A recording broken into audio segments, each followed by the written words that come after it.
पूरे भारत में इस समय तूफान मचा हुआ है। हर व्यक्ति अपनी अपनी राय रख रहा है। कोई पढ़ने के बावजूद भी ऐसे तर्क दे रहा है जो उसमें है ही नहीं, और कुछ बिना पढ़े ही अपना प्रवचन दिए जा रहे हैं। और सोशल मीडिया पर इस समय होड़ मची है, SC ST OBC versus general category.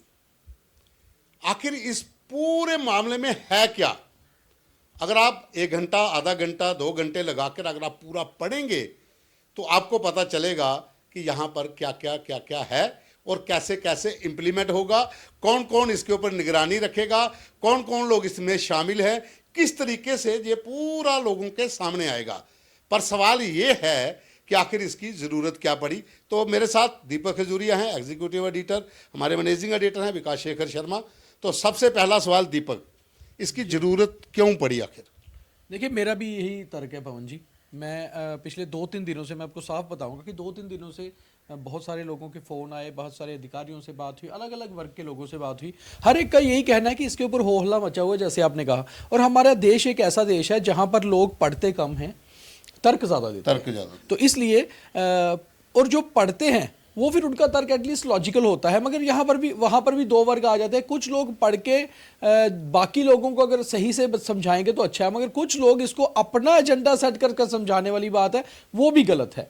तो जो क्योस देश में मचा हुआ है, मेरा भी तर्क आपके वाला है कि आखिर ज़रूरत क्या थी इस समय ये लाने की। अगर हम आंकड़े देखें पिछले 4-5-6 सालों के, तो कोई ऐसा बहुत ज़्यादा हो हल्ला देश में नहीं हुआ था। कोई किसी भी, मैं तो ओवरऑल बात करूंगा कि किसी भी जाति के साथ, किसी भी समुदाय के साथ कोई बहुत ज्यादा भेदभाव नहीं हुआ है। और जब हम ये बात करते हैं कि हमारी सरकारें, और आज की डेट में सरकारों से ऊपर हमारे माननीय कोर्ट बहुत सजग हैं, आजकल बहुत जल्द फैसले चीजों के होते हैं, तो फिर जरूरत इतनी जल्दी इस तरह की इसको लाने की नहीं थी। और अभी खैर मार्च में इसकी अगली तारीख है, इसमें ऐड होंगी कुछ चीज़ें। राजपत्र भी हमारे पास है और विकास जी के हाथ में ही है। विकास जी जब अपनी बात करेंगे तो राजपत्र के जो पॉइंट है वो रखेंगे ताकि लोग समझ पाएँ। और बहुत ज़रूरी था पवन जी आज हम तीनों को दरअसल कैमरा पे आना, इसके ऊपर UGC के ऊपर बात करना, क्योंकि UGC को लेकर बहुत सारे गलत भाव भी समाज में जा रहे हैं। बिल्कुल सच करना जरूरी है। इसमें 2 चीज़ें और भी, विकास जी शायद इसमें अपना सही पॉइंट रखेंगे पॉइंट से। हाँ। इसमें 2 चीजें और भी हैं। हम डिस्कशन कर रहे हैं, मैं पवन शर्मा हूं, दीपक खजूरिया हैं, विकास शेखर शर्मा हैं। ये एक्सीडेंटल है। हम इसके ऊपर डिस्कशन कर रहे हैं, आखिर ये है क्या। पहला सवाल, बाकी हम बाद में करेंगे। इसमें एक चीज है, एक और चीज है पवन जी, हमारे तर्क अलग अलग है। तो इसलिए कभी भी किसी चीज को हमारे देश में जाति के साथ जोड़ के देखना गलत है। नाम के साथ, एजुकेशन के साथ जोड़िए, तर्कों के साथ जोड़िए, सोच के साथ जोड़िए। विकास जी आप सिंपल ये बता दीजिए, आपने पूरा पढ़ा है, क्या कहीं इसमें ऐसा है जो इस समय ज्यादा प्रचलित हो रहा है, जिसके ज्यादा रील्स बन रही हैं, कि कोई भी व्यक्ति, जो स्टूडेंट किसी दूसरी जाति के खिलाफ अगर झूठी भी कंप्लेन कर देता है तो उसको कुछ नहीं होगा, ये चल रहा है? पवन जी, जब ये आप इसको पढ़ते हैं तो एक चीज सामने आती है। देखो, हम कहते हैं किताबों में जो लिखा है और कानूनों में जो लिखा है वही पढ़ा जाता है, और जो नहीं लिखा जाता उसको जैसे मर्जी पढ़ लीजिए। इवन आप लिखे को भी कैसे ही पढ़ सकते हैं। एक लाइन की जो इंटरप्रिटेशन है, दीपक और मैं और आप अलग तरीके से करते हैं। इसमें जो लिखा गया है, जो कमेटी बननी है, इक्विटी कमेटी जो बननी है, वो कॉलेज के हेड से लेके बनेगी, और इसमें 6 मेंबर होंगे, एक इन्वाइटी होगा, और इनमें से एक मेंबर कम से कम इन सेक्शन से होना चाहिए, जो women, physically disabled, OBCs, SC ST, एक मेंबर कम से कम ये होना चाहिए। और आगे भी जिस तरह से इसको हैंडल किया जाएगा, the time required for inquiry and then redressal, उस पे एक्शन का time, then it can be appealed further, वो फेयर टाइम दिया गया। इसमें ये एक क्लॉज है जिसको लेके सब शायद हाई तौबा हो रही है कि जो कंप्लेनेंट है उसकी आइडेंटिटी अगर वो पोर्टल के थ्रू करता है, जब वो उसको हाइड किया जा सकता है, उसको साइलेंट रखा जा सकता है, वो जरूरी है। देखो, कभी भी आपको अगर मैं कोई कंप्लेंट करता हूं, आपको मेरी आइडेंटिटी मालूम है, पर उसको जग जाहिर किया जाए जरूरी नहीं होता। लेकिन यहां जब जो पंगा जहां से शुरू हो रहा है, ये हो रहा है जिसपे ये साइलेंट है। इसमें कहीं ये नहीं कहा गया कि जो कंप्लेनेंट है उसको अगर कंप्लेंट झूठी निकली, सपोज आप मेरे प्रोफेसर हैं, मैं एक स्टूडेंट हूं, मैं किसी इन जातियों से आता हूं, तो मेरे को आपने किसी चीज पे मेरी शॉर्टेज निकाल दी, कोई और चीज है जहां आप मेरे से स्ट्रिक्ट हो रहे हैं, तो मैं जाके आपके खिलाफ कंप्लेंट करता हूं। कोई एक फीमेल है, वो किसी के खिलाफ, इससे कंप्लेंट्स बढ़ जाएंगी, रिड्रेसल टाइम नहीं मिलेगा, और कॉलेज और यूनिवर्सिटी यही करते रह जाएंगे। तीसरी चीज जो बड़ी इंपॉर्टेंट नहीं, सवाल ये था कि क्या उसके खिलाफ कार्रवाई होगी? यूनिवर्सिटी और कॉलेज अगर एक्शन नहीं लेते, उनकी ग्रांट्स और उनकी जो रिकग्निशन तक कैंसिल होती है। वो ठीक है ना, क्या ये है कि जो कंप्लेंट झूठी करता है उसके खिलाफ कार्रवाई नहीं होगी? जो अर्लियर यूजीसी का एक्ट है जो 2023 से पहले का, उसमें ये है कि अगर झूठी कंप्लेंट करते हो उस पे एक्शंस हैं, लेकिन अगर है तो क्या ये this is further to that? अगर ऐसा है तो फिर तो कहीं ना कहीं रिड्रेसल होगा। लेकिन आपने जब गैजेट निकाला है, नया नोटिफिकेशन निकाला है, उसमें वो ऐड करना है। जो चीजें इसमें मिसिंग है वो खतरनाक है, क्योंकि मिसिंग को जैसे भी मिस इंटरप्रेट कर सकते हैं दीपक, और अगर वो मेरे आपके खिलाफ यूज होती है और कंप्लेनेंट को, जैसे कॉलेज अगर अच्छी तरह उस अपील में नहीं जाता, उनको ग्रांट रुक सकती है, उनकी रिकग्निशन रुक सकती है, हेड ऑफ द कॉलेज को सस्पेंड किया जा सकता है। लेकिन अगर आपने गलत कंप्लेंट करी है, आप पे क्या एक्शन होगा? क्योंकि डराना जरूरी है पवन जी। आप झूठी कंप्लेंट करते हैं, देखो ये पढ़ा आपने काला अक्षर भैंस बराबर, आप लग गए इन चीजों में और आपने सब प्रोफेसर पूरे कॉलेज को इसी में बिजी कर दिया और कंप्लेंट ही हैंडल करते रहे, पढ़ाई कब होगी? पढ़ाई कब होगी? इसमें जिसने कंप्लेंट करी उसको भी डर होना चाहिए कि तूने ऐसा नहीं किया तो तेरे बेटा तेरी पढ़ाई बंद। एक बड़ी चीज है अब इसमें जो एक्चुअली 13 जनवरी को जब से ये बिल आया है, दरअसल तो कहा जाता है कि 13 जनवरी जो लोहड़ी का दिन होता है उसके बाद सूर्य उत्तरायण में जाता है और मौसम बदलता है, मगर इसने देश को बदल दिया। देश में एक नई हवा शुरू हो गई और ये जो नई हवा शुरू हुई है ये बहस की हवा है। अब सबसे पहले मैं सबसे ये गुजारिश करना चाहता हूं, जिस भी जाति से हमारे व्यूअर आते हैं, जो भी हमें सुन रहे हैं, कि एक तो इसे जाति के साथ जोड़ के मत देखिए। आप देश को आगे हम बहुत बांट चुके हैं और कितना बांटेंगे। दूसरी चीज है, पहले इसको पढ़ लीजिए। ये राजपत्र 15 पेजों का है, शायद पेजेस का है। इसको पढ़ भी लीजिए। हाँ जी, ये 13 जनवरी को यूजीसी ने निकाला है और जो सॉलिसिटर जनरल हैं उन्होंने 15 जो सितंबर की सुप्रीम कोर्ट में डेट थी, जजेस को रीएश्योर करा था कि university grant commission based on A high power committee setup by the government, जिसमें दिग्विजय सिंह शायद चेयरमैन थे, रिकमेंडेशंस ला रही जिसको यूजीसी बहुत जल्दी इंप्लीमेंट करेगी। और 15 तारीख की जो कोर्ट ने हियरिंग करी उसमें उन्होंने कहा यूजीसी ने कोई नोटिफिकेशन निकाली है और हम उम्मीद करते हैं वो ठीक होगी और इसमें फर्दर अगर कोई चीजें हैं, चेंजेस लाने हैं, तो अगली जो डेट है, ऑनगोइंग डेट है, वो 19 मार्च की है 2026 की।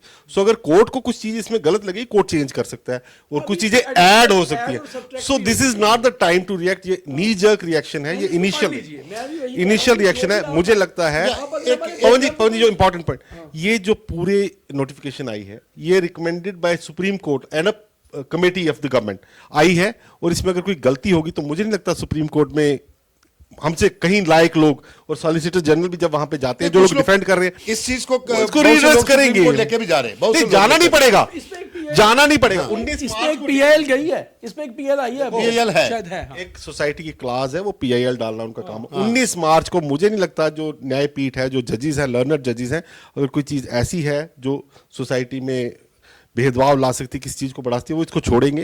क्योंकि इस बार यही कहा कि यूजीसी ने इंप्लीमेंट किया है। No they will read this, if you are reading this, I have read this. लोगों ने पढ़ा, रिएक्शन दिखाया, आपको लगता है जजेस छोड़ देंगे? एक सवाल दीपा, एक और इंपॉर्टेंट चीज है, मेरा एक सवाल और भी है दीपा, आप इसके विस्तार पे बात करना।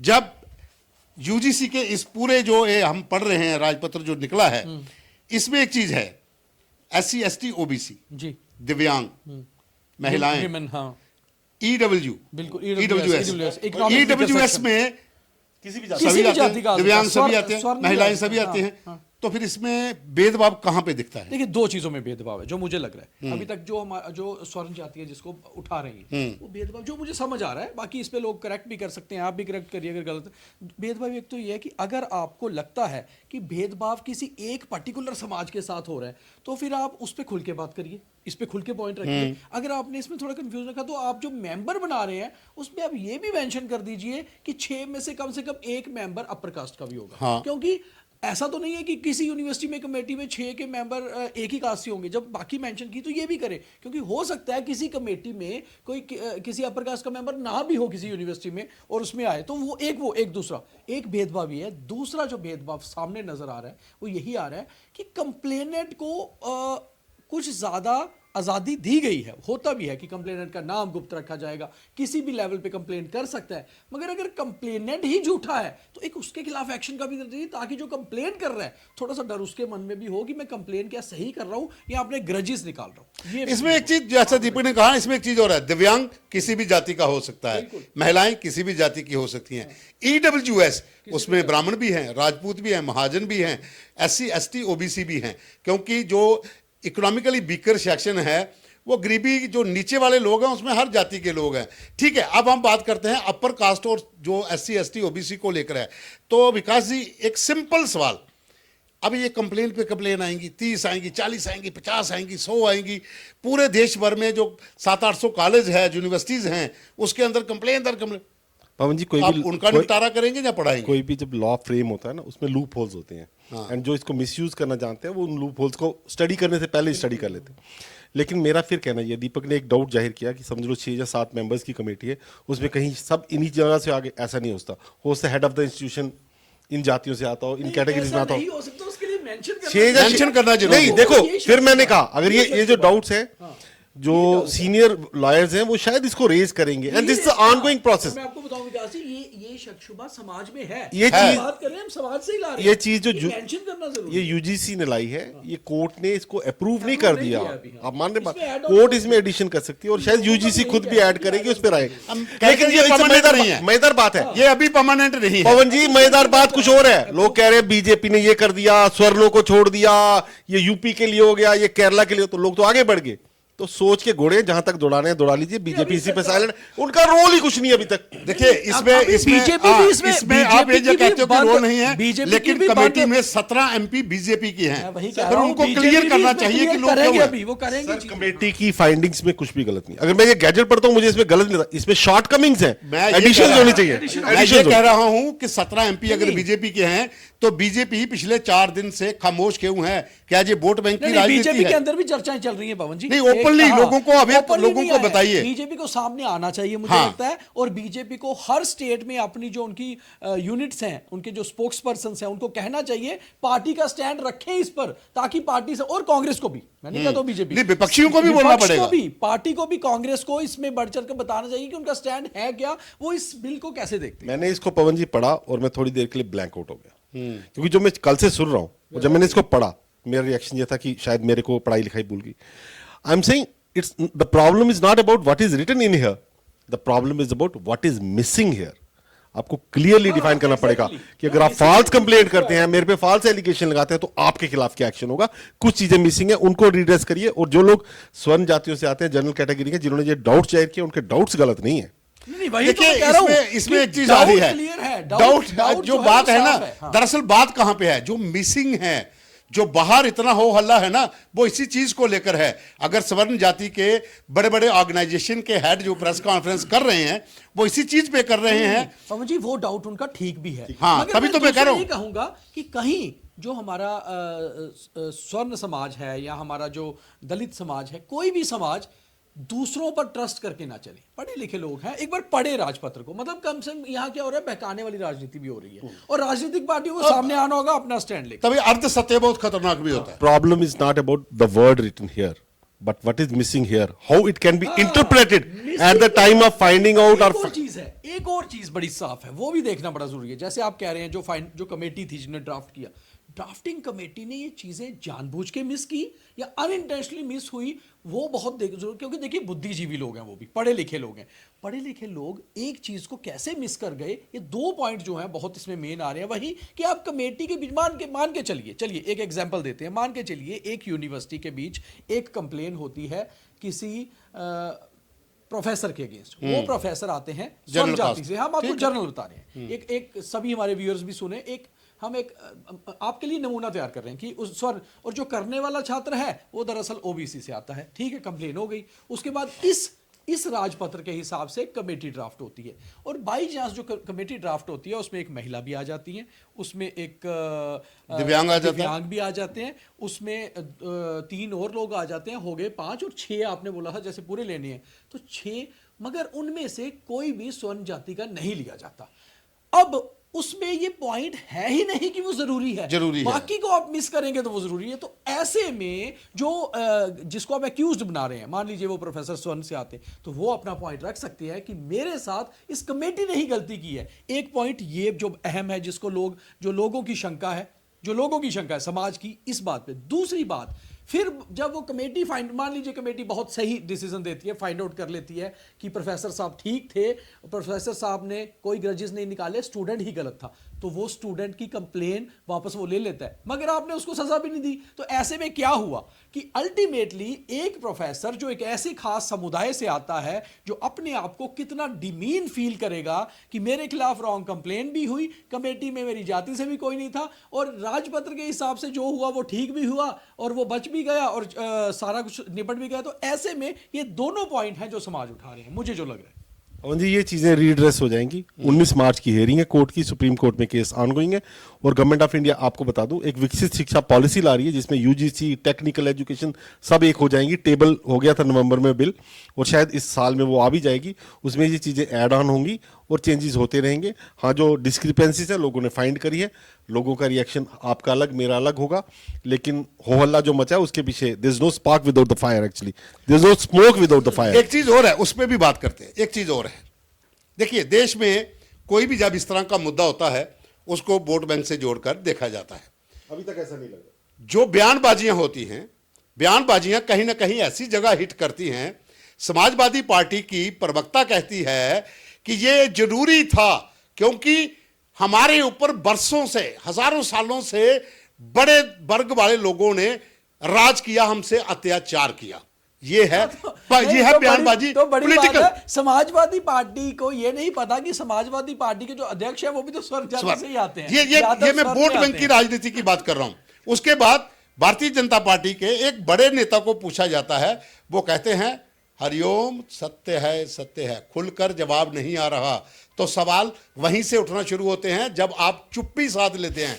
आपको भी इसके ऊपर क्लियर करना होगा। कटघरे में लोग आपको खड़े कर रहे हैं क्योंकि कमेटी में जो इक्विटी कमेटी बनी थी उसमें चेयरमैन दिग्विजय सिंह और 17 एमपी आपके हैं, जिसमें रविशंकर प्रसाद और स्वर्गीय सुषमा स्वराज की बेटी बांसुरी स्वराज, और बाकी भी 15 और हैं। आपको खुलकर सामने आना होगा, तब बात होगी। अब बात करते हैं वोट बैंक की पवन राजनीति जी, की। मेरे कुछ दोस्त हैं, मैंने उनकी पोस्ट देखी और जनरल पोस्ट देखी। उन्होंने कहा जी बहुत देर से इन लोगों ने हमारे साथ ये कर रखा है, वो कर रखा है, अब इनके साथ हुआ। हाँ। पर जब मैंने इस रिपोर्ट को पढ़ा ना, मुझे नहीं लगा ये किसी की फेवर में है। तो जो ये पढ़ रहे हैं कि किसी के अगेंस्ट है, यानी कि जिन्होंने दबाया अब उनको ये करेंगे, वो कहां से पढ़ रहे हैं मुझे समझ। मैं राजनीति की बात कर रहा हूं देश ना। को बांटने मैं वाली तभी बात कर रहा हूं। देश को बांटने वाली राजनीति में मत जाइए। कुछ लोगों का ये एजेंडा है कि देश इसी बात पे बटे। आप एक सोचिए कि भेदभाव किसी के खिलाफ भी नहीं होना चाहिए, उसमें चाहे अपर स्वर्ण जाति आ जाए, दलित समाज आ जाए, ओबीसी आ जाए, किसी के खिलाफ भेदभाव नहीं होना चाहिए, मगर सबको सामान्य अधिकार भी मिलने चाहिए। ये बहुत बड़ी बात है। देखिए, समानता के ऊपर यह सवाल था कि हर जगह पे हर किसी को समान अधिकार मिले। यह मामला काफी देर पहले शुरू हुआ था, ये आज का नहीं है, बहुत साल पहले से था। रोहित वेमुला की मौत के बाद, उसके बाद ये चर्चाएं शुरू हुई थी, उसके बाद ये ड्राफ्ट बनना शुरू हुए थे, कमेटीज बनी थी, उसके बीच में कभी अमेंडमेंट हुई, कभी कोई चीजें मिस थी, उनको जोड़ा गया। जैसा विकास जी करें कि अभी भी कुछ मिसिंग है, हो सकता है ऐड ऑन भी हो जाए। 19 मार्च को कोर्ट में हेयरिंग भी है। लेकिन इसके पीछे एक और चीज है कि जाति और धर्म के नाम पर जिस तरीके से अभी बंटवारा शुरू हो चुका है, अलग अलग धर्मों के लोग, अलग अलग जातियों के लोग निकलकर बाहर आए हैं, उस चीज के ऊपर विराम लगाने के लिए सरकार को सामने आना होगा और लोगों को इस पूरे बारे में क्लियर बताना होगा ताकि समय हाथ से ना निकल जाए। अगर इस तरह से हुआ तो बाहरी मुल्कों ने क्या बांटना है, हम खुद ही बट जाएंगे। पवन जी, आपकी बात में ये यूजीसी के हैं गाइडलाइंस, ये सीयूजी की नहीं है कि सीयूजी नहीं सर। कोर्ट संज्ञान लेगा और जरूरत पड़ी तो गवर्नमेंट भी इंटरवीन करेगी। There missing links, those have to be filled, there fill in the blanks, वो पूरे हो जाएंगे मुझे लगता है। तो ठीक है। हाँ, बिल्कुल सही कहा कि एक चीज भी है कि आप हो हल्ला जब ना मचाएं, अभी इस पे इंतजार करें। सरकार अपना पक्ष रखेगी और मुझे लगता है विपक्ष भी अपना पक्ष रखेगा। और बड़ी बात यह है कि अभी समय है इसमें ऐड ऑन होने का। इसमें मिसिंग लिंक्स है दीपक, इस रिपोर्ट में ऐसा कुछ गलत नहीं है, गलत नहीं इस गैजेट में, उसमें यही है what it is silent on is very important, that has to be framed written. उस फिल इन द ब्लैंक्स को सरकार भरे, लोगों को बताए कि ये गाइडलाइंस हैं, इसके भीतर ये है। यहां पर कहीं पर भी किसी भी जाति या किसी भी धर्म के खिलाफ कोई इतना जितना शोर है वो ऐसा नहीं है।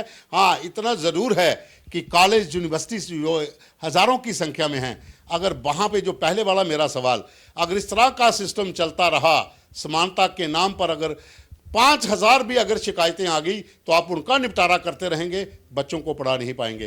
तो इस पर विराम लेते हैं, देखते हैं इसमें क्या नया ऐड ऑन होता है, क्या इसमें और चीजें मिलती हैं। लेकिन इतना जरूर है, पढ़िए, अर्ध सत्य बहुत खतरनाक होता है। धन्यवाद। धन्यवाद।